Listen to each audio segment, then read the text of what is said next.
안녕하세요. 네, 인사 같이 해주세요. 안녕하세요. 네, 배상책임보험 및 근제보험을 맡게 된 강사 임경아입니다. 만나서 반갑습니다. 네.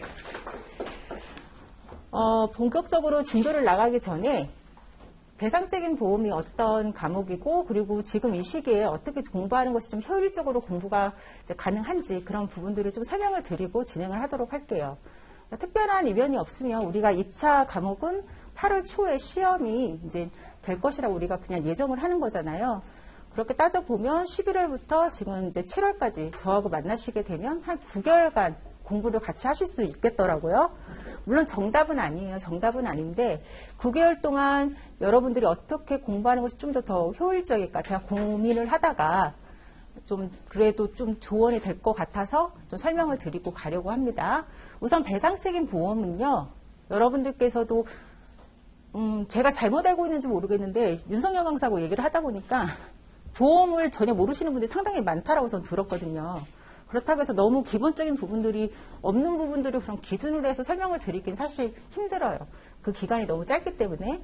그렇다고 해서 난이도를 너무 깊게 해서 여러분들이 못 알아들을 정도는 아니니까 그런 부분을 감안해서 제가 설명을 다 드릴 거예요.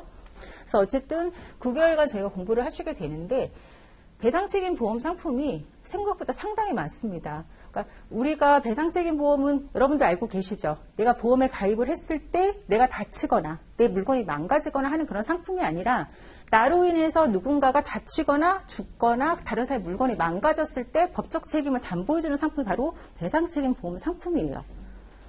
그래서 굉장히 많은 상품들이 있는데 자동차 보험도 배상책임보험의 일종이기도 해요. 그 안에는 물론 내가 다친 경우에 담보해주는 상품이 섞여 있기는 하지만 그러니까 자동차 보험을 제외했고 그것만 빠지고 나머지 보험 상품들은 다 저와 함께 배우신다고 생각을 한번 해보시면 상품이 얼마나 많을지 의무적으로 가입하여야 하는 그런 나라에서 규정해 놓은 보험도 수십 가지고 그리고 내가 선택해서 이거는 내가 필요할 것 같아 라고 해서 여러분들께 선택해서 가입하는 보험 상품도 상당히 많아요.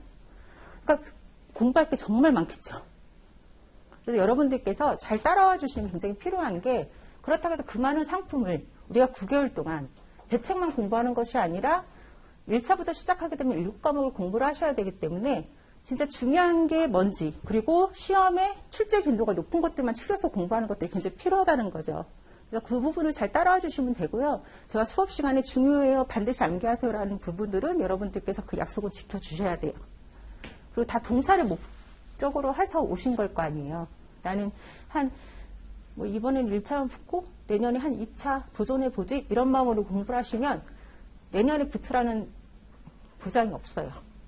3수도 하실 수 있고 4수도 하실 수 있고 이렇게 된다라는 거죠. 그래서 반드시 내가 내년 22년도죠. 22년도에 합격생이 되겠다는 그런 목적으로 여러분들께서 공부를 하시고 그리고 제가 감히 장담 드릴 수 있는 거는 따라만 와주신다면 다른 과목은 모르겠어요. 다른 강사님들이 워낙 훌륭하셔서 그분들이 잘 이끌어 주시겠지만 제 과목으로 인해서 가락이 나와서 떨어지는 일 없도록 만들어 드릴게요.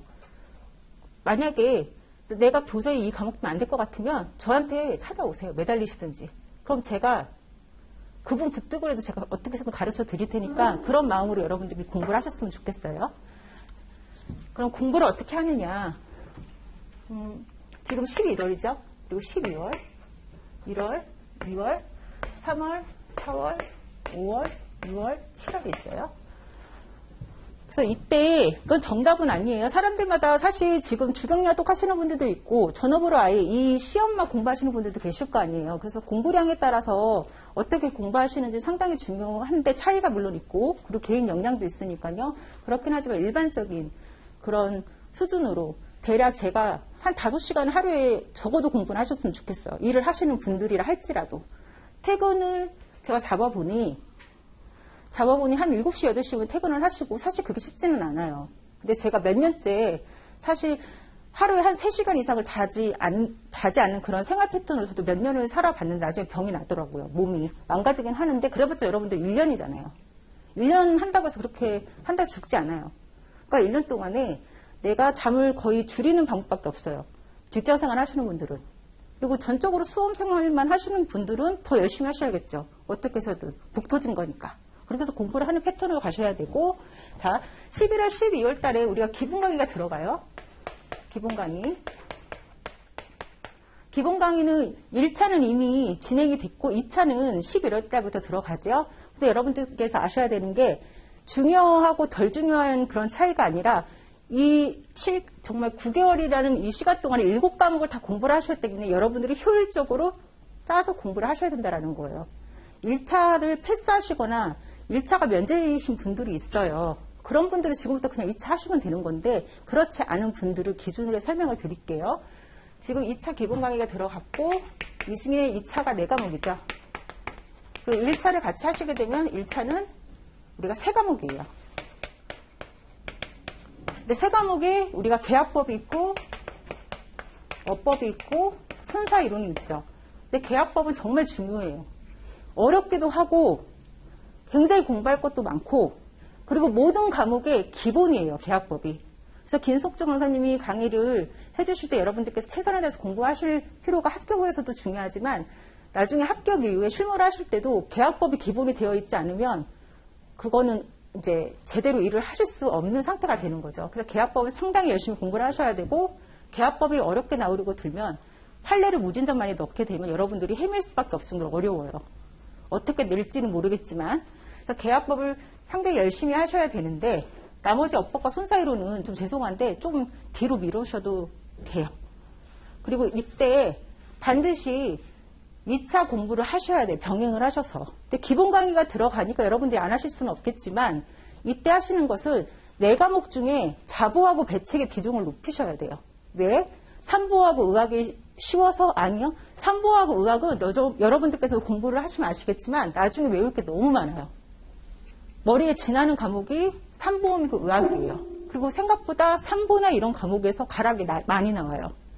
그래서 우습게 보실 수 있는 과목이 아니에요. 그렇지만 지금은 배책과 자보를 비중을 좀 높이셔야 돼요. 왜냐? 우리가 단기 기억을 하는 우리 내구조가 그렇잖아요. 단기 기억도 있고 장기 기억도 있고 그리고 뭔가 이해를 하면서 암기가 되는 과목들도 있고요. 근데 배책과 자보는 무조건 외운다고 해서 암기가 되는 것도 아니고 이해를 요해야 돼요. 그래서 이 시기에 어느 정도 기본적인 틀이 갖춰지고 그래야지 계산 문제 나중에 3월 달에 들어가는 계산 문제에서도 여러분들이 적응을 하실 수가 있어요. 그걸 놓치게 되면 3, 4월 달에 계산 문제에 대해서 완전 멘붕이 와요. 그럼 여러분들은 거기서 헤어나오기가 사실 쉽지가 않아요. 그래서 지금 11월, 12월 달에는 1차 계약법에 대한 비중을 거의 여러분들께서 한 50% 정도 비중을 높이시고 나머지 2차에서 이제 4과목 중에 특히 자보와 배책에 대한 비중을 높여서 공부를 하실 필요가 있어요. 이걸 한 50% 시간대로 비중을 잡으시라는 거예요. 우리가 보통 이런 분들이 계세요. 4월 중순에 1차가 끝나거든요. 이때 2차를 들어가게 되면 동차 합격이 사실 너무 버겁고 어려워요. 그래서 여러분들은 동차를 목적으로 하신다고 한다면 지금부터 2차를 계속 준비를 하셔야 되고요. 그리고 우리가 1, 2월 달에 플랜을 보니까 기본 강의에서 조금 더 업그레이드 정리를 할 수 있는 그런 시간대로 주어지는데 여러분들 그 강의를 같이 들으시는지는 모르겠어요. 그래서 이때도 여러분들이 이제 기본 강의를 어느 정도 그런 이론에 대한 부분들을 좀 정립을 시켜야 된다는 거죠. 이때도 비중은 계약법의 50%, 그 2차 과목에 자보와 배책이 한 40 정도 들어간다면 나머지 산보와 의학은 한 10% 이런 비중으로 공부를 하셨으면 좋겠어요. 그럼 순사이론이랑 어법은 언제 하느냐? 순사이론은 3월달 정도에 이 정도부터 좀 비중을 높여서 공부를 하셨으면 좋겠고요. 계약법 한 30, 그리고 순사이론 20, 그리고 2차 과목은 동일하게 이런 패턴으로. 그리고 어법은 사람마다 달라요. 저는 시간을 많이 할애하지 않고 시험을 봤어요. 왜냐하면 어법은 정말 여러분들 암기예요. 그냥 앉아서 시험을 다 보고 나서 시험이 끝나면 여러분들이 그냥 나오면서 시험장에서 잃어버리는. 저희 교수님이 한 번 그 말씀 하신 적 있었거든요. 저희 이제 교수님께서 예전에 1차 과목에 대한 출제를 총괄하시는 분이셔가지고 학생들을 불러서 어법을 90점 넘었던 친구들이었대요. 한번 풀어보라 문제를 주셨대요. 근데 그 친구들이 다 가락에 나왔대요. 근데 그건 당연한 거예요. 어법은 나중에 실무하시면 필요는 하는데 우리가 지금 당장 이것을 이해를 요하면서 암기할 수 있는 부분이 아니기 때문에 어법에 시간을 많이 투자하실 필요는 없고요.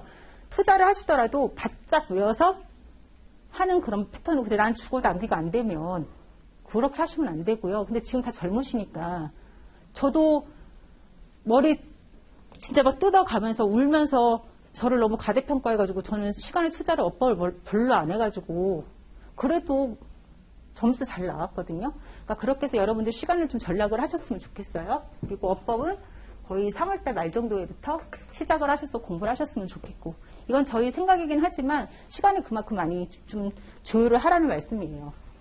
그러면 계속 삼보험학 의학은 방치를 해두느냐? 그건 아니죠. 우리가 조금씩이라도 투자를 계속 하시라고 말씀드렸죠? 그러면 4월 중순이 지나면 우리가 3, 4월 달에 계산 문제가 나와요. 계산 문제는 물론 삼보험도 들어가지만 이때 계산 문제를 제대로 공부를 하시고 정립을 시키시려면 배책과 자본은 이미 여기에서 좀 어느 정도 여러분들이 그림을 그려주실 수 있는 그 틀이 갖춰져야 된다는 거죠. 그리고 이후에 그때는 삼보험과 의학의 그 비중을 좀 높이셔야 돼요. 워낙 방대하고 외울 것들이 많기 때문에.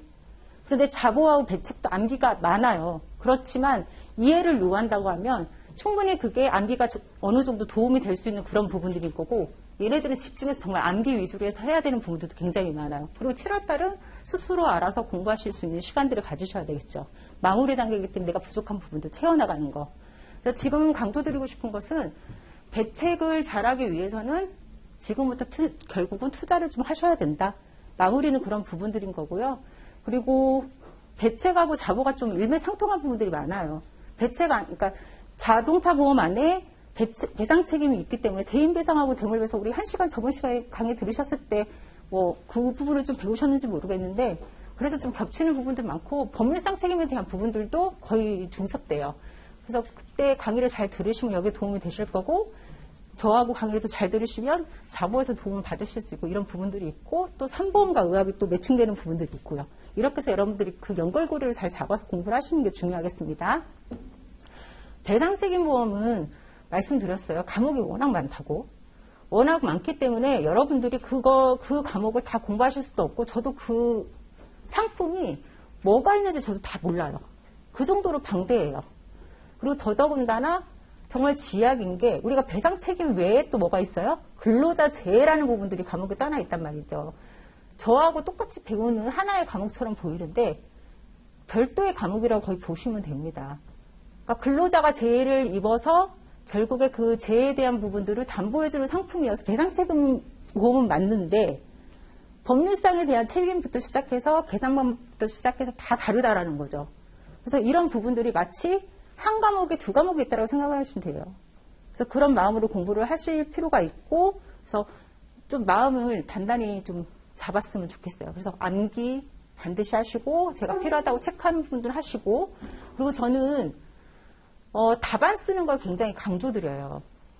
답안은 보통 계산 문제가 들어가면 빠른 분들은 한 3, 4달부터 시작하시는 분들이 계시고, 예전에 저희 때는 모의고사 진짜 그 시험 한두 달 앞두고 답안 쓰는 걸 시작하는 경우가 거의 대부분이었어요. 그럼 정말 합격하기 힘들어요. 우리가 90분 안에 내가 알고 있는 모든 지식들을 다 정리를 해야 되기 때문에 답안 쓰는 것이 왜 중요하냐.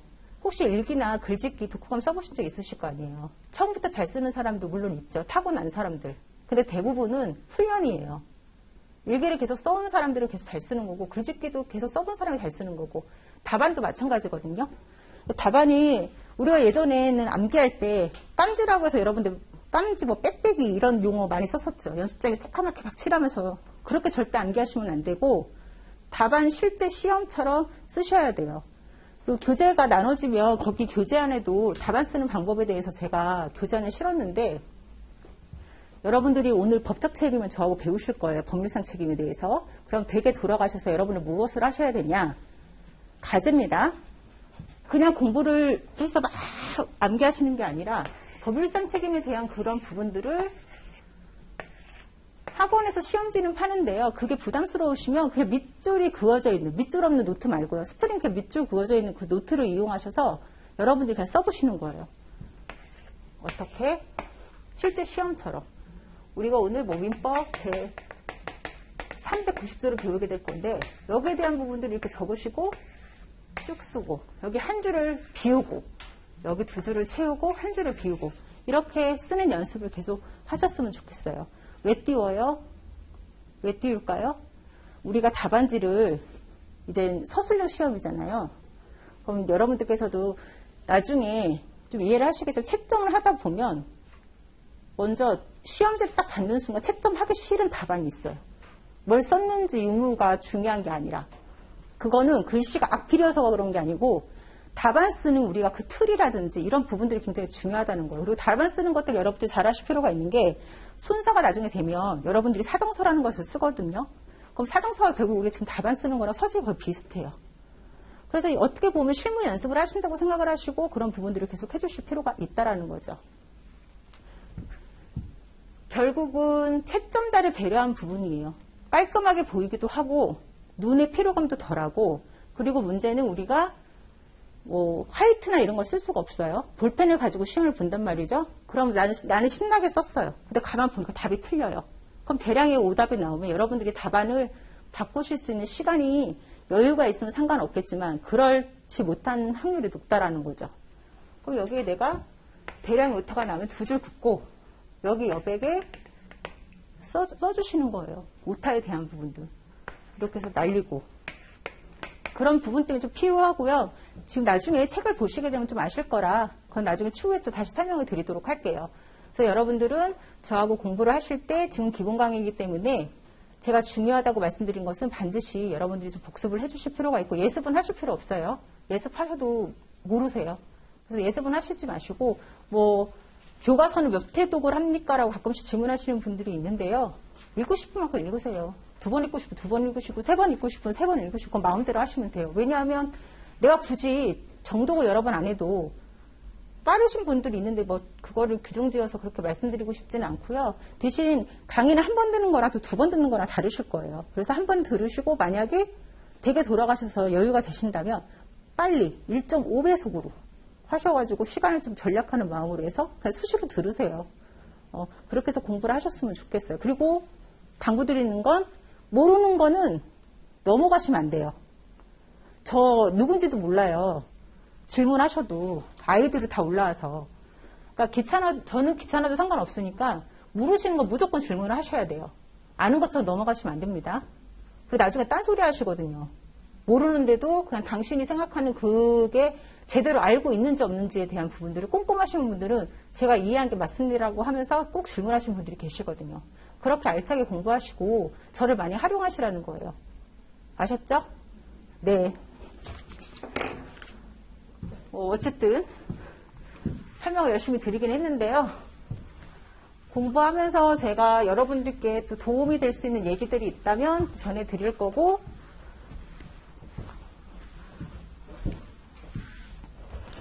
배상책임보험은 기본 강의가 2달이잖아요. 12월까지 해서 2달 듣는데 여러분들이 12월까지 강의를 들으시고 나면 멘붕이 올 거예요. 10분 중에 8분은. 왜? 난 뭔가 들었는데 도통 모르겠어. 그렇게 하실 확률이 높아요. 저희 때도 대부분의 학생들이 그랬어요. 그래서 저는 강의를 듣는데 공부에 또 열의는 있어서 앞에 또 앉아있어요. 저는 앞에가 앉아있고 그리고 저희는 성적을 붙였다고 했잖아요. 성적을 정말 시험 보면 몇 점 맞았는지 성적을 다 붙여놨어요. 그 가시험을 본 거를.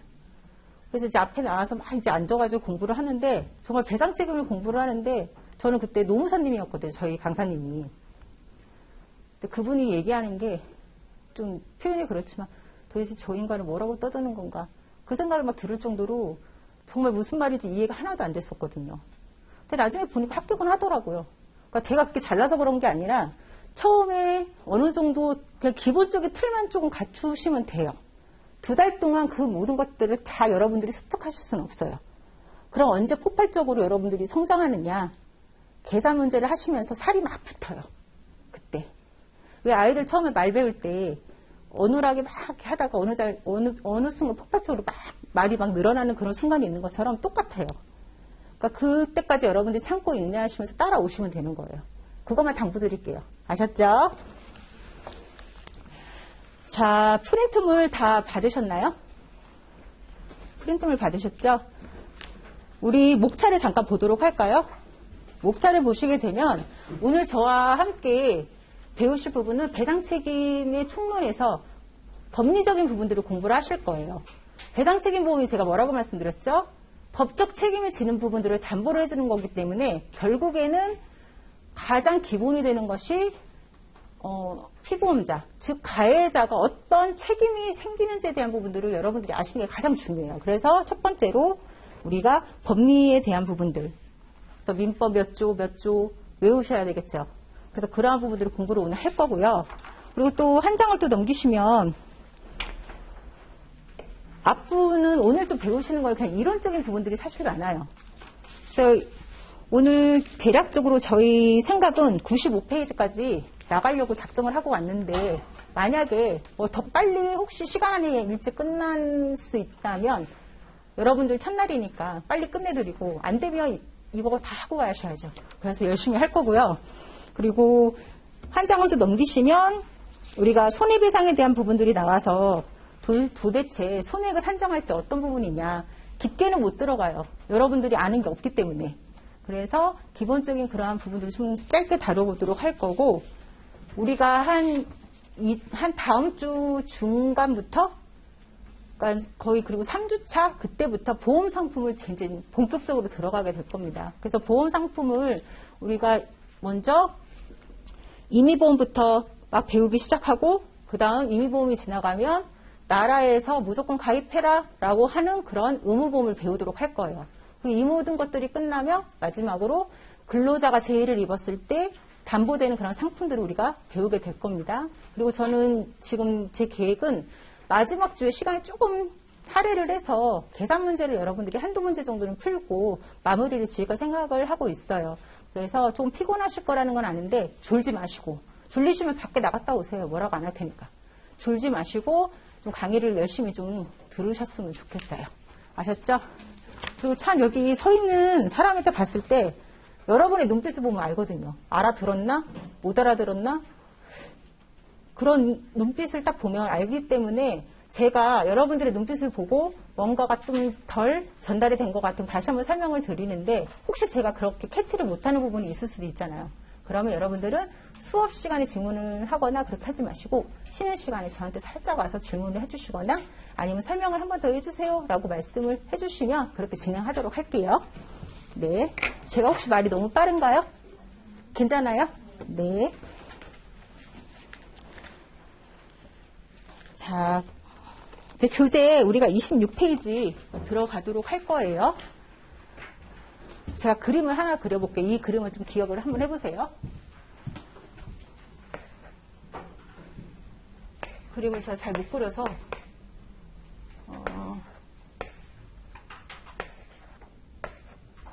맞추실 수 있는지는 모르겠지만 먼 거 같으세요? 맞아요. 사람이 자전거 타고 가는 거예요. 사람이 자전거를 타고 가다가 길 가는 자전거를 타지 못하는 제대로 못하는 임경아가 길 가는 홍길동을 친 거죠. 길 가는 홍길동을 친 거예요. 그래서 홍길동이 다쳤어요. 어디 가겠어요? 네, 병원에 가겠죠. 치료도 받을 것이고, 그죠? 그리고 나중에 이러한 부분에서 말씀드렸던 것처럼 가해자가 다른 사람을 누군가를 다치게 했을 때 우리는 법적 책임을 질 수밖에 없어요. 그냥은 안 넘어가겠죠. 그런 법적 책임을 질 때 그 법이 어떤 조항에 근거하는지 그런 부분들이 너무너무 중요해요. 그리고 실무를 나중에 하시게 돼도 우리가 보험에 가입한 결국 손해액을 산정하는 부분들이 보험 상품에 가입이 되어 있을 때 그런 부분 손해액을 산정을 하지만 무턱대고 주는 게 아니라 피보험자의 법적 책임이 뭔지를 먼저 논하고 면부책을 먼저 확인을 하고 난 다음에 이 해당 상품이 보상이 되는지 안 되는지 그 부분에 대해서 논한다고요. 그래서 가장 첫 번째가 우리가 법적 책임에 대한 부분을 공부를 할 거고 책임이 발생을 했어요. 그러면 우리가 이제 이자가 다쳤기 때문에 병원에 가서 치료를 받겠죠. 그러면 치료비도 나올 것이고, 그리고 일을 하지 못하고 있는 그러한 손해도 있을 거예요. 그러면 우리가 나중에 뭐 상실수익이라는 그런 표현들을 쓰는데, 이러한 손해 부분들도 막 있을 거예요. 그래서 이러한 부분들을 다 산정을 해서 계산을 다 해버리면 결국 이 임경화가 홍길동에게 지는 법적인 손해배상 금액이 나오겠죠. 그래서 그러한 부분들이 마지막 모든 일련의 이런 과정들이 결국 그런 법리라는 거죠. 그래서 우리가 첫 번째로는 법적 책임을 공부를 할 거고, 그리고 나중에 손해액을 또 산정을 하고 이런 부분들을 공부를 할 거예요. 그러면 배상책임보험은 이러한 일련의 과정에서 여기에 누가 보험회사가 하나 가입이 되어 있는 거죠. 그래서 회사의 상품이 가입이 되어 있고, 결국 제가 피해자에게 직접적으로 이 손해액에 대한 부분들을 우리가 배상을 하고 보험 상품으로 보험에서 가입한 그런 보험료로 이렇게 받을 수도 있겠지만, 후에 조금 이따가 배워요. 배상책임 보험은 그러니까 직접 청구라는 부분들이 있어요. 교통사고 혹시 났을 때 내가 운전하고 가다가 다른 사람 다치겠어요. 그럼 내가 그 사람하고 응대하는 게 아니라 보험회사 전화하죠. 그럼 보험회사에서 다 알아서 해결을 해준단 말이에요. 나는 그리고 피해자하고는 빠이빠이예요. 피해자를 두 번 다시 볼 일이 없어요. 왜? 직접 청구가 있기 때문에. 그래서 보험회사에서 직접적으로 이자에게 손해에 대한 부분들을 배상을 해주는 경우도 있지만, 이러한 일련 과정들이 다 있다라는 거예요. 그래서 단지 이제 배상책임 보험 상품은 여기에 보험회사가 하나 개입되어 있는 거고, 전체적인 이런 일련의 과정을 얘기한다라는 부분들을 설명을 지금 박스 안에 있는 내용을 설명을 드린 거예요. 자, 그러면 법적인 근거, 법적 책임이 상당히 중요하다고 계속 제가 강조를 했는데, 그 부분을 이제 공부를 해야 되겠죠.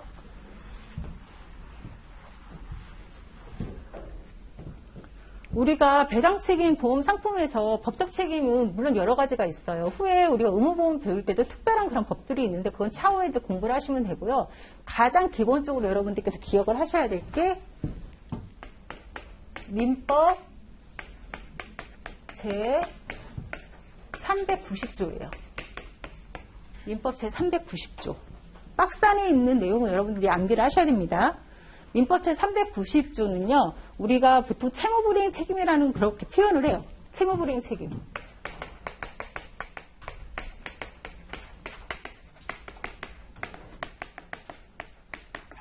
그리고 다른 말로 계약 책임이라는 표현도 써요. 민법 제 390조는 우리가 채권 채무 관계에서 있었을 때 빚을 지고 있는 채무자가 그런 이제 채무에 대한 그런 부분들을 뭔가 이행하지 않았을 때 지는 손해배상 책임인 거예요. 우리 채권 채무 어떤 때 많이 들어요? 채권자, 채무자. 빚 있을 때. 그런 얘기 많이 하잖아요. 돈 갚으라고 막 이런 얘기 할 때. 근데 우리 이러한 지금 보험 상품에 뭐 돈 안 갚아서 발생하거나 이런 부분은 없겠죠. 결국 민법 제 390조는 여기 힌트가 있어요. 다른 말로 계약책이라 말씀을 드렸는데, 그 대상이 계약 관계에서 발생할 수 있는 법적 책임이에요.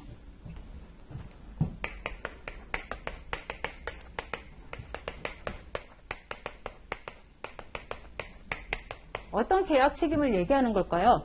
어떤 계약 책임이냐면, 한 예를 한번 들어볼까요? 제가 홍길동의 집에 2년간 살기로 임대차 계약을 했어요. 그럼 우리는 계약 관계인 거죠. 그러면 2년 뒤에 나는 2년 동안 열심히 살고, 2년 뒤에는 계약 당시에 원래 그 상태로 그대로 홍길동의 그 집을 되돌려줘야 되는 그러한 책임이 있어요. 근데 제가 살다 보니까 저의 가실로 불이 난 거죠. 그러면 2년 뒤에 원상태로 그대로 돌려줄 수 있는 그런 부분들이 없겠죠. 그럼 결국 저는 민법 제 390조에 채무불이행 책임이 발생을 한다라는 거예요. 그럼 홍길동이 가만히 안 있을 거고, 그럼 결국 저는 거기에 대한 손해배상을 해야 되는 이런 책임들이 발생을 하겠죠. 이러한 부분들이 바로 계약 책임이라는 거예요. 그리고 시험에 좀 단골로 나오는 게 의사배상 책임보험이거든요. 그리고 실무적으로는 되게 많아요. 의사배상 책임보험. 그러니까 우리가 이런 경우 있어요. 실제 사건인데, 코를 높이로 들어갔는데, 20대 여성, 코를 높이로 들어갔는데 죽어서 나왔어요. 그럼 우리가 그러한 부분에 있었을 때, 뭐 중차대한 굉장히 뭐 생명을 요하는 그런 수술도 아니었을 뿐더러 의사의 가실이 분명히 있었겠죠. 코를 높이로 들어갔던 친구가 죽어서 나왔으니까. 이러한 경우에도 의사는 채무불이행 책임이 발생을 한다라는 거죠. 390조 채무불이행 책임. 그러면 이제 의문이 또 드실 수도 있어요. 아, 그럼 반드시 계약서를 써야 되나요? 임대차도 계약서를 쓰고 의사 우리 수술할 때도 보면 동의서 같은 거 쓰잖아요. 이런 계약서를 써야지 채무불이행 책임이 발생을 하는 겁니까? 그건 아니에요. 가령 예를 들어서 여러분들이 오실 때 혹시 지하철 타셨나요? 지하철을 타셨을 때 여러분들이 알지 못하지만 운송계약이 되어져 있는 거예요.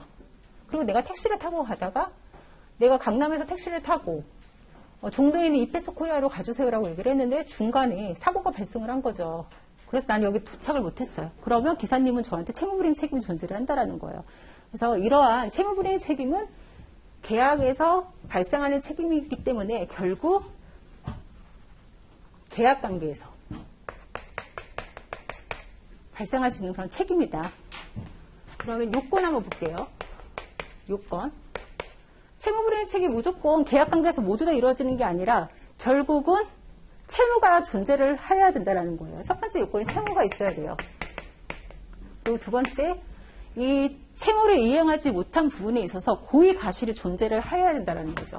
고의 가실. 교재에 다 나와 있어요. 고의 가실이 존재를 해야 된다는 거예요.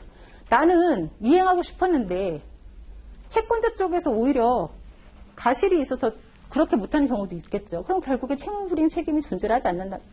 거기에 대한 부분들을 논할 수 없다라는 거예요. 그래서 고의 가실이 존재를 하여야 하고, 그리고 위법성이 있어야 돼요. 그리고 네 번째로 손해가 발생을 당연히 해야 되겠죠. 이러한 요건들이 필요하다라는 거예요. 그러면 채무불이행은 우리가 처음부터 아예 예를 들어서 제가 홍길동이 2주 뒤에 100만 원을 갚기로 한 계약을 체결을 해야 했다고 만약 봅시다. 그런데 50만 원밖에 없어서 50만 원밖에 갚지를 못했어요. 그러면 불완전하게 이행은 했으나 불완전한 거죠. 이것도 다 채무불이행 책임인 거예요. 그리고 기간을 제대로 못 맞췄을 때 이러한 부분들도 다 불이행 책임이 발생을 한다라는 거죠. 소멸시효는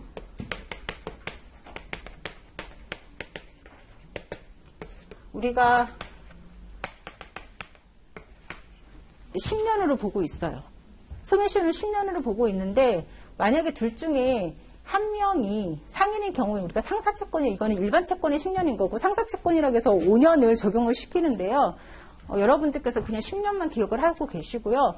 상사채권은 우리가 나중에 둘 중에 한 명이 상인이라고 무조건 다 적용하는 게 아니라 판례에 따라서 적용은 달라요. 뭐 5년을 적용하는 경우도 있고 10년을 그냥 적용하는 경우도 있고. 그래서 여러분들께서는 그냥 소멸시효는 10년이다.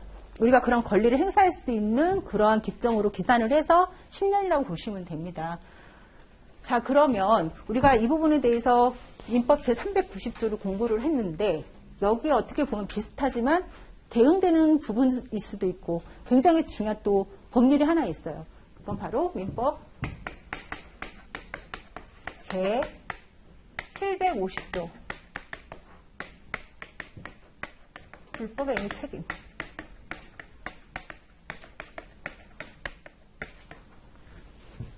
반드시 암기를 하셔야 돼요. 이제 우리가 무슨 사건이 나면 항상 이 법을 적용을 하시게 될 거예요. 민법 제390조, 민법 제750조. 그래서 박스 안에 있는 내용은 반드시 암기를 하시고 제가 사례를 막 말씀을 드리면서 이게 무슨 책임이 발생을 하나요? 그럼 여러분들이 마치 앵무새처럼 민법 제750조 불법행위 책임이 하고서 여러분 툭툭툭 얘기를 이제 하실 수 있어야 돼요. 민법 제750조 불법행위 책임은 책 찾으셨나요? 고의 또는 가실로 인해서 위법한 행위를 했을 때 그때 발생하는 법률상 책임이에요. 고의나 가실이 전제가 되는데 자, 우리 채무불이행 책임과 다른 부분은 그 대상이 여기는 계약관계에서 이루어지는 책임이라고 말씀을 드렸죠. 근데 불법행위 책임은 불특정 다수예요. 제가 앞서서 맨 앞에 따르는 그 그림 그렸었잖아요. 저는 홍길동을 몰라요. 일면식도 없는 사람이에요. 근데 이런 일면식도 없는 홍길동을 제가 다쳤을 때 예를 들면 그러면 채무불이행 책임이 아니라 민법 제750조의 불법행위 책임이 발생을 한다라는 거죠. 나의 가실로 홍길동이 다쳤으니까. 그래서 그 대상은 불특정 다수라는 거. 대부분의 책임이 이런 경우겠죠. 그죠? 불특정 다수에게 입히는 그런 책임에 대해서 발생을 하고, 여기에도 요건이 있어요. 요건이 고의 또는 가시를 전제로 해서 사고가 발생을 해야 된다는 거죠. 그리고 여기에 덧붙여서 책임 능력이에요. 책임 능력. 제가 설명드리고 교재 한 번씩 정리해드릴 거예요. 걱정하지 마세요. 이 책임 능력은 여러분들 어떠한 행위를 했을 때 그러한 결과를 인식할 수 있는 능력을 우리가 책임 능력이라고 얘기를 해요. 그럼 가령 이런 경우가 있죠. 아이를 너무 젊으셔서 가끔씩 보면 아이들 중에 어떤 아이들이 있냐면 베란다 밖으로 장난감을 던지는 아이들이 있어요. 애기들 중에. 그러면 그게 가벼운 그런 장난감이니까 그게 문제가 안 될 수가 있는데, 만약에 무겁거나 둔탁한 것을 던져서 사람이 만약에 머리를 맞았을 때, 그럼 그 자리에서 그 사람이 현장에서 사망할 수도 있는 그런 상황인 거잖아요. 그런데 이 아이가 자기가 던졌어. 던지고 떨어지니까 까르르 좋아서 웃는 거예요. 막 재밌다고. 근데 그 아이가 사람이 죽을 거라는 부분들이 인식할 수 있었을까요? 없다라는 거예요. 그런 경우에는 이 아이에게 불법행위 책임을 지을 수가 없다라는 거죠. 그래서 책임 능력이 중요해요. 그래서 우리 민법 제 753조에서는 미성년자에 대한 그러한 책임 능력을 논하고, 만약에 미성년자에게 책임 능력이 없다라고 하면 불법행위 책임을 지을 수가 없다라고 얘기를 하는데, 판례에서는 이 책임 능력에 대한 부분들은 조금 명확하진 않지만 만 12세에서 14세 책임 능력의 유무를 그렇게 따지고 있어요. 그리고 사안에 따라서 좀 중차자하게 그렇게 해서 좀 중요한 부분이라면 연령을 낮추기도 하지만, 결국 그 미만의 아이들은 본인의 행위에 대한 부분들을 인식할 수 없다라고 보는 거죠. 책임 능력이 있어야 된다. 그리고 민법 제 754조에서는 우리가 심신상실자, 이 자들에도 역시 책임 능력이 없다라고 보는 거죠. 심신상실의 상태가 1년 12달 365일 항상 있어야 되는 부분들은 아니에요. 그러면 어떻게 해야 되냐. 행위 당시에, 사고 당시에 그때 심신상실이 상태였다라고 하면 그냥 되는 거죠. 그런데 이런 경우 있겠죠. 내가 술을 정말 너무 많이 먹거나 아니면 약물을 했어요. 마약을 해서 심신상실의 상태가 돼 있는 경우도 있죠. 그러한 경우에는 그자에겐 법률상 책임을 당연히 지워야겠죠. 그런 경우가 아니라 우리가 몸이 뭔가 안 좋아서 그런 부분 때문에 심신상실의 상태라면 이때는 책임 능력이 없다라고 보는 거죠. 그럼 결국엔 누가 책임지겠어요? 피해자는 그냥 재수없네, 똥 밟았네 이렇게 하고서 끝나는 부분일까요? 아니겠죠. 결국 위자들을 감독하는 그런 보호자라든지 그런 감독자가 그런 책임을 지는 거예요. 그래서 어쨌든 민법 제 750조에서는 책임 능력이 반드시 존재를 해야지 그 요건이 성립을 한다라는 거. 그리고 여기에 위법성이 있어야 돼요. 법에 어긋나야 된다라는 거죠. 근데 이런 경우 있어요. 우리가 위법성의 조각사유라고 보통 표현을 해요. 위법성의 조각사유는 우리가 정당방위 아시죠? 우리 집에 강도 들었는데 칼 들고 와서 저를 찌르려고 해요. 근데 보니까 제가 평소에 호신술로 막 진짜 몇 단인 거죠. 그 제가 2단 옆차기를 해서 그 친구를 쳤는데 그 친구가 그 자리에서 죽은 거예요. 정당방위가 성립하지 않을까요? 제 생각이 될 것 같기는 하는데 사안에 따라 다르지만 그러한 부분들, 그리고 의사가 정당 행위 같은 것도 있겠죠. 이 사람의 다리를 절단하지 않으면 썩어 들어가서 허벅지까지 계속 썩어 들어갈 것 같은 거죠. 그럼 다리를 절단할 수밖에 없겠죠. 정당 행위, 이러한 부분들이 다 위법성의 조각사유가 된다라는 거예요. 그래서 반드시 민법상의 책임을 논할 때는 위법성이 있어야 된다라는 거. 그리고 여기에 덧붙여 인과관계에 있는 손해가 발생을 해야 된다라는 거예요. 누구에게? 피해자에게 손해가 발생을 해야 된다. 이 부분까지 여러분이 기억을 하고 계시면 돼요. 자, 그러면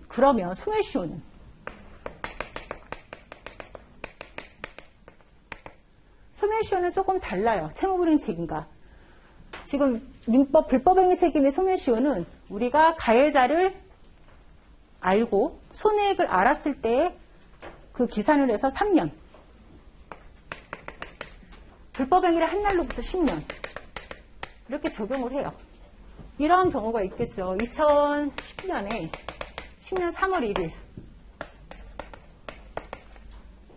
A가 B에게 불법행위를 불법 행위를 했어요. 그래서 이 경우에 우리가 10년으로 따지면 2020년 3월 1일이 되겠죠. 이때까지는 A는 무조건 B에게 청구를 해야 되는 거예요. 손해배상에 대한 부분들을 청구하지 않으면 결국은 이 사람의 권리를 찾을 수가 없어요. 멋있는 말로 권리에 잠자는 자 보호받지 못한다는 그런 말이 있긴 있는데 어쨌든 자기의 권리를 찾아야 돼요. 그런데 손해에 대한 부분들을 이미 2010년 3월 1일 당시에 자기가 알았어요. 그러면 3년, 2013년 3월 1일인가요? 이때까지는 손해배상을 청구를 해야 된다는 거. 그럼 10년은 중요하지 않아요. 이미 3년이 먼저 빨리 오는 것들이 도래하는 것들이 그때 적용하는 부분이기 때문에 이해되시나요? 내가 불법 행위를 했을 때 10년까지는 보호받을 수 있는데 무조건 보호받는 것이 아니라 이 사람이 이때 이미 손해에 대한 부분도 알았고 가해자에 대한 부분들도 알았다면 이 사람은 3년 안에 이런 부분들을 청구를 해야 된다는 거예요. 근데 이 소멸시효가 왜 중요하냐면 시험에서 중요하진 않아요. 시험에서 중요한 건 아닌데 실무를 하다 보면 때로는 채무불이행 책임과 불법행위 책임이 동시에 주어지는 경우가 있어요. 동시에 하나만 이렇게 단독으로 나오는 게 아니라 동시에 나오는 경우가 있어요. 교재에도 나와 있는데 내가 택시를 타고 가다가 이 패스에다가 내려주세요 라고 말씀을 드렸는데 중간에 사고가 났다고 말씀드렸죠. 그러면 이 아저씨 기사님은 채무불이행 책임이 존재를 한다라고 했어요. 거기에 대한 부분이 이행이 안 됐기 때문에 그래서 제가 사고가 나서 다친 거죠. 그럼 고의 또는 과실로 인한 위법행위로 다른 사람을 다치게 했으니까 결국 기사님은 750조에 대한 책임도 존재를 하는 거예요. 그렇게 되면 우리가 소송을 할 때 나중에 어떠한 것을 소멸시효로 볼 것이냐. 그러면 피해자는 유리한 것들을 자기가 적용해서 하는 거예요.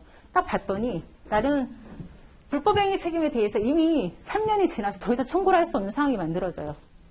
사건을 보니까. 그런데 가만 보니까 채무불이행 책임도 적용을 할 수 있는 부분들이 있다라는 거예요. 그러면 기산점이 확 늘어나요. 10년으로. 나는 채무불이행 책임을 내서 소송을 한다든지 이렇게 해버리면 됩니까? 지금 좀 어려울 수도 있는데 그래서 이런 소멸시효는 사실 지금 약술로는 나오기에는 한계가 있어요. 이미 과거에 이미 나왔었고. 그래서 여러분들이 그냥 3년, 10년 이 부분만 좀 기억을 하고 계시고 계약법 시간에 여러분들이 다 배우실 거예요. 그래서 이런 부분들 좀 기억을 하셨으면 좋겠어요. 단지 이제 요건 부분 그리고 계약 책임은 계약관계에서 이루어진다, 부치적 다수한테 이루어진다 이런 차이만 좀 아셨으면 좋겠고요. 교재를 한번 볼게요. 지금 27페이지에 관련된 게 채무불이행 책임에 대한 부분 제가 설명을 다 드렸던 거예요. 27페이지 박스 밑에 한번 보실까요? 채무불이행이란 이행기가 되었음에도 불구하고 채무자가 채무의 내용에 쫓은 급부를 하지 않았을 때 발생하는 책임이다. 체크를 좀 해놓으세요. 그냥.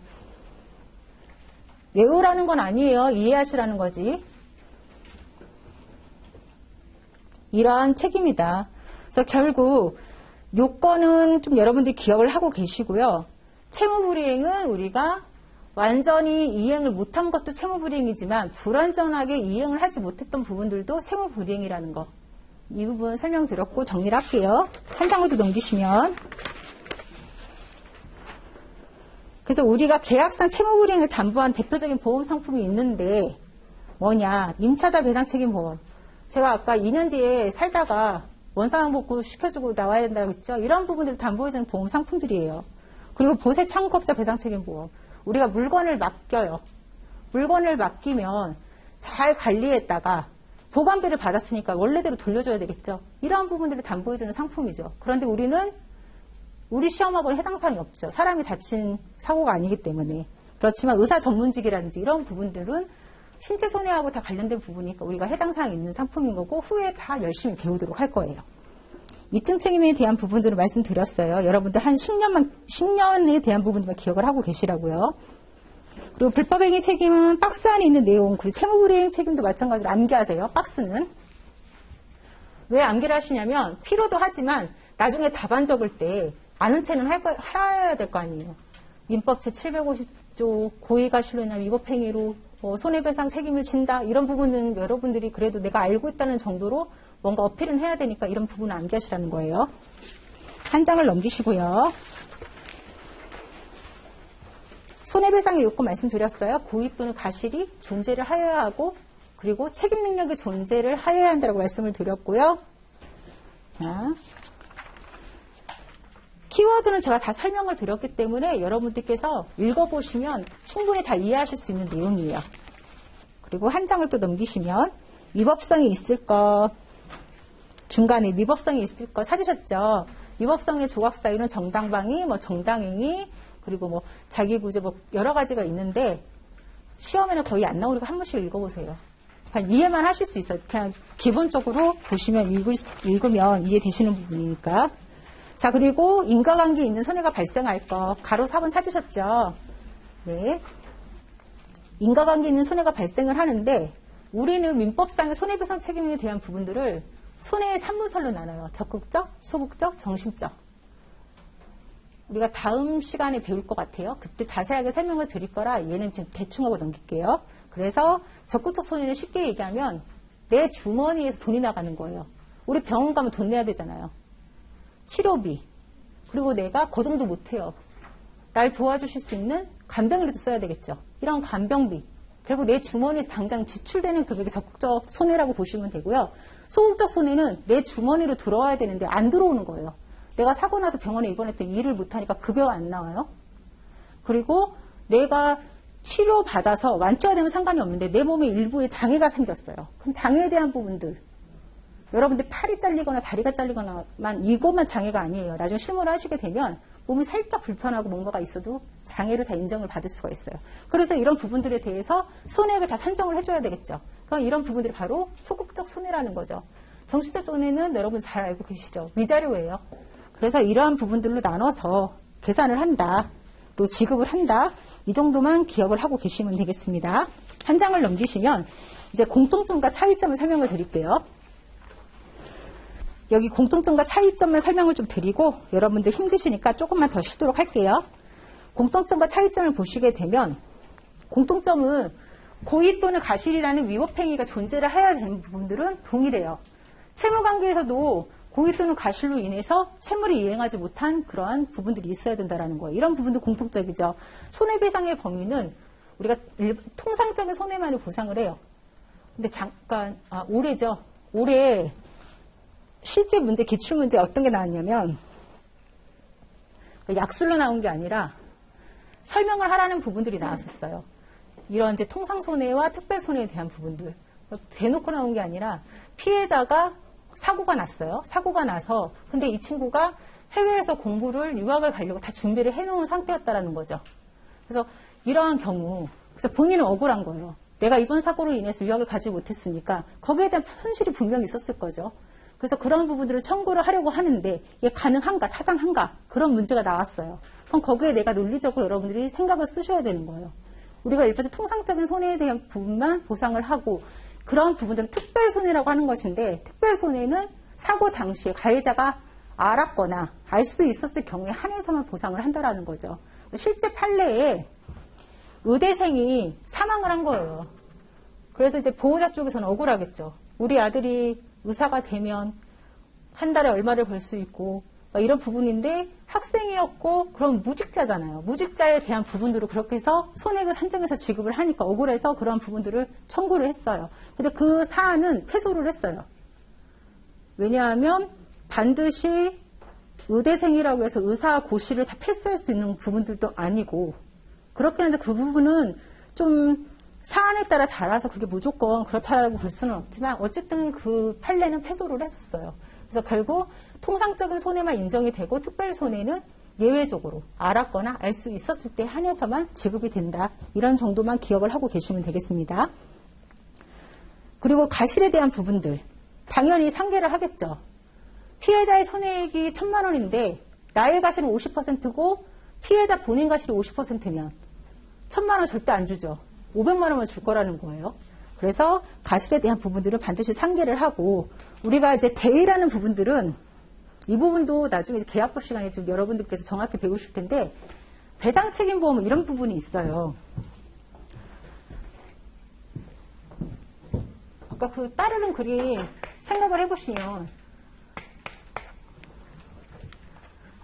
자동차 자동차 보험을 설명을 드릴게요. 자동차 사고로. 여러분들이 그게 일상적으로 많이 나오는 거니까. 이런 경우가 있죠. A가 운전하던 차에 홍길동이 타고 간 거죠. 그런데 B가 운전하는 자동차에 둘이 쾅 해서 사고가 났어요. 그래서 A의 가실이 50%, B의 가실이 50%죠. 그리고 홍길동이 다쳐서 손해액이 1,000만 원이 발생을 했다. 그런데 A의 보험사가 이 피해자인 홍길동이 1,000만 원을 보상을 한 거예요. 그러면 가실로 어머니 따지면 50대 50%의 가실인 거잖아요. 그럼 보험사는 B야 안녕 하고 가만히 있겠어요? 절대 안 그러겠죠. 이자의 권리를 대신해서 500만 원에 대한 부분들을 대의한다라는 거예요. 이런 권리들을 다 해서 청구를 하겠죠. 그래서 이런 부분들, 배상 책임에는 이런 부분이 굉장히 많고 나중에 구상하고 이런 부분들은 여러분들이 좀 기억을 하고 계실 필요가 있어요. 그래서 채무자가 채권의 목적의 물건이나 권리의 전액을 배상하면 채무자가 그 물건이나 권리를 취득하는 것과 같이 불법행위도 마찬가지다. 또 한 가지 예를 들면요. 화재가 나서 집이 홀랑 탔어요. 집값이 1억이에요. 보험회사에서 1억을 지급을 해요. 근데 거기가 다 타고 났는데 골재가 남은 거예요. 근데 그 쇠는 팔면 돈 되거든요. 그럼 당신 가지세요. 그렇게 안 하죠. 다 가져가서 그거를 또 전담해서 다 처리하는 사람들이 와요. 그러면 그렇게 다 돈으로 환산이 되는 거 가져간다라는 거죠. 이러한 권리도 다 가져갈 수 있다라는 부분들인 거예요. 배상 방법은 뭐 물건이면 원상복구를 시키는 경우도 있겠지만 현실적으로 금전을 배상을 하는 것을 원칙으로 하고 있습니다. 이런 부분들이 공통점인데 차이점을 보게 되면 설명드렸던 것처럼 계약관계에서 이루어지는 법적 책임, 불특정 다수에서 발생하는 법적 책임이라는 차이가 가장 크겠죠. 그리고 입증 책임. 입증 책임은 이걸 설명을 좀 드릴게요. 우리가 민법의 가장 기본적인 것은 피해자가 본인의 피해에 대한 부분, 그러니까 가해자가 가실이 있음에 대한 부분을 입증하는 것이 가장 기본 원칙이에요. 그래서 입증 책임은 피해자에게 있어요. 불법행위 책임에 대한 부분들은 입증 책임은 누구에게 있다? 피해자. 이건 꼭 기억을 하고 계셔야 돼요. 입증 책임은 피해자에게 있다. 그런데 채무불이행 책임은 피해자는 손해가 발생했음을 그냥 그 정도만 입증을 하면 족하고 적극적으로 가해자인 채무자가 자신에게 고의가실이 없음을 입증을 하지 않으면 손해에 대한 부분들을 다 배상을 할 수밖에 없는 구조예요. 그래서 여기에 대한 입증 책임은 누구에게 있다? 채무자.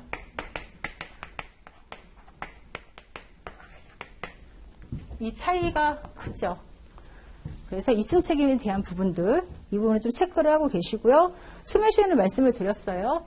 우리가 채무불이행 책임은 권리를 행사할 수 있는 그때부터 기산을 해서 10년. 그리고 불법행위 책임은 불법행위가 발생했을 때, 불법행위를 했을 때로 기산을 해서 10년이나 아니면 피해자가 손해나 가해자를 알았을 때부터 기산을 해서 3년까지다. 그래서 그 중에 먼저 도래하는 부분들이 소멸시효다라고 말씀을 드렸습니다.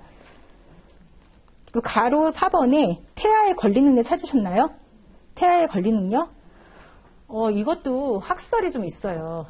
우리는 태아의 그 권리를 언제 인정을 하냐면 학설마다 조금 다른데 엄마가 배에서 이제 뱃속에 아이가 있었을 때부터 얘는 능력이 있다, 권리 능력이 있다라고 보는 그런 이론이 있고 진통을 겪으면서 이제 곧 아이가 출산할 것 같을 때 그때 아이에게 능력이 있다라고 보는 이론들이 있는데 우리가 판례나 다수설은 완전 노출설이에요.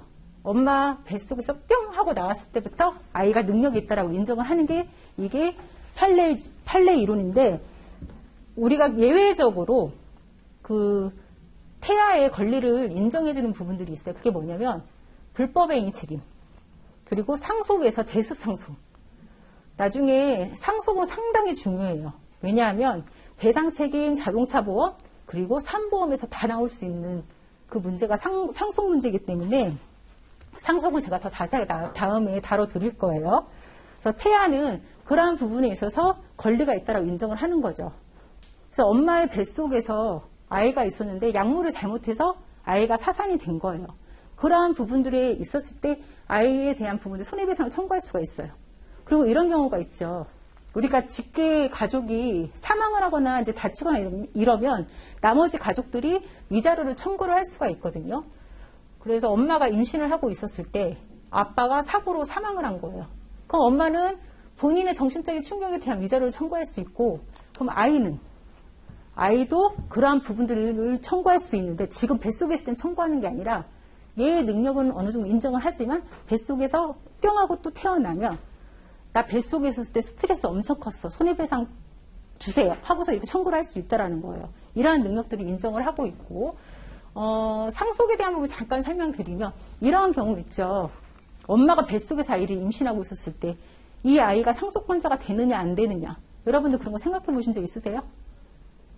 젊어서 아직 없으신가요? 제가 이 얘기를 항상 드리면 제가 말하면서도 좀 민망해요. 제가 되게 나쁜 년 같아가지고. 제가 결혼을 했는데 아이가 없어요. 아이가 없어서 그 생각을 한 거예요. 만약에 만일 하나, 그러면 안 되겠죠. 우리 남편이 혹시 잘못되면 우리 남편의 이름으로 되어 있는 재산을 누가 가져가지? 그 생각이 딱 드는 거죠. 그러니까 일반적으로는 우리가 아이가 있는 집들은 그런 걱정을 안 해요. 근데 저처럼 아이가 없는 집은 그 생각을 저는 하게 되더라고요. 그래서 우리가 상속은 1순위가 직계 비속이에요. 직계 비속은 나를 기준으로 해서 나의 아래, 그러니까 나의 자녀, 나의 손자, 이게 직계 비속이거든요. 그리고 2순위가 직계 존속이에요. 직계 존속은 나를 기준으로 해서 나의 윗분, 부모님, 조부모님 이런 분들이 되겠죠. 그럼 배우자는 어디에 속하느냐? 배우자는 여기에 공동순위가 되는 거예요. 저 같은 경우에 아이가 없다라고 말씀드렸어요. 그럼 직계비속이 없는 거잖아요. 그러면 저는 우리 남편이 혹시 잘못되면 우리 시부모님하고 제가 같이 상속인이 되는 거죠. 그런데 배우자는 0점으로 더 가져가서 1.5. 직계존속은 1이에요. 비속도 마찬가지고. 근데 저희 부모님은 시부모님 양쪽 두 분 다 살아계세요. 그러면 1, 2를 해도 저는 1.5고 그분들이 1, 2라면 2잖아요. 그래서 나보다 더 많이 가져가시네? 이런 생각을 했었거든요. 근데 이거를 왜 말씀드리냐면 제 인성이 그렇다는 걸 말씀드리려고 하는 게 아니라 여러분 기억을 하고 계시라는 거예요. 근데 이때 저한테 축복이 된 거죠. 제 뱃속에 아이가 생긴 거예요. 가정을 하는 거예요. 제가 살쪄서 지금 배 나온 거지 임신해서 배 나온 거 아니에요. 그래서 제 뱃속에 아이가 생긴 거예요. 이러한 경우에 그때는 우리 시부모님이 아니라 직계비속인 우리 아이가 나와 함께 1순위의 상속권자가 되겠죠. 그런데 얘가 잘 태어나야 돼요. 얘가 만약에 내 뱃속에 잘못되면 그때는 시부모님이 다시 상속권자가 되는 거지. 그래서 얘가 태어나면 직계비속인 우리 아이와 제가 가져가는 거죠. 그럼 그거 다 내 거잖아요. 아이가 어린데. 이런 관계도 되는 거예요. 그래서 그거를 말씀드리려고 말씀드린 거고 결국 상속에 대한 부분들도 권리를 인정해 준다라는 거예요. 자, 근데 저 그렇게 인성이 나쁜 사람은 아니기 때문에 여러분들 공부에 참고하시라 말씀드린 겁니다. 그래서 결국 차이점은 태아의 권리 능력은 불법행위 책임에서 인정이 되는데 채무불이행 책임에서는 인정이 안 된다. 그 부분만 좀 체크를 하고 계시면 되겠습니다. 한 페이지 넘기시면 채무불이행 책임과 불법행위 책임이 경합이 되면 어떻게 할 것이냐. 아까 잠깐 설명을 드렸어요. 여기에 예시로 택시 아저씨가 나오죠. 이러한 경우에 택시 기사님은 민법 제390조 책임도 발생을 하지만 민법 제750조 책임도 발생을 한다라고 했어요. 그러면 이때 저는 유리한 걸 선택을 하면 되는 거예요. 유리한 걸 선택을 해서 해도 되고 두 법적 책임을 다 가지고 소송을 걸어도 되고 그거는 선택사항이기 때문에 다 인정을 받을 수는 있어요. 다만 이 경우가 있죠. 손해액은 1,000만 원인데 내가 민법 750조 책임으로 해서 1,000만 원 받고 민법 제390조로 1,000만 원 한 번 더 받아볼까? 이건 안 된다라는 거죠. 1,000만 원에 대한 실손보상에 대한 부분들만 되는 것이고 어쨌든 유리한 부분들, 소멸시효라든지 이런 부분들을 다 적용해서 할 수 있는 부분들이 있다. 그 내용으로 정리를 하시면 돼요. 중요한 얘기는 다 말씀을 드렸어요. 민법 제390조, 민법 제750조의 책임이 어떤 건지만 여러분들 반드시 파악을 하고 계시고요. 저희 잠시 쉬셨다가 특수불법 행위 책임도 되게 중요하거든요. 이거 공부하도록 할게요. 10분 있다가 시작할게요.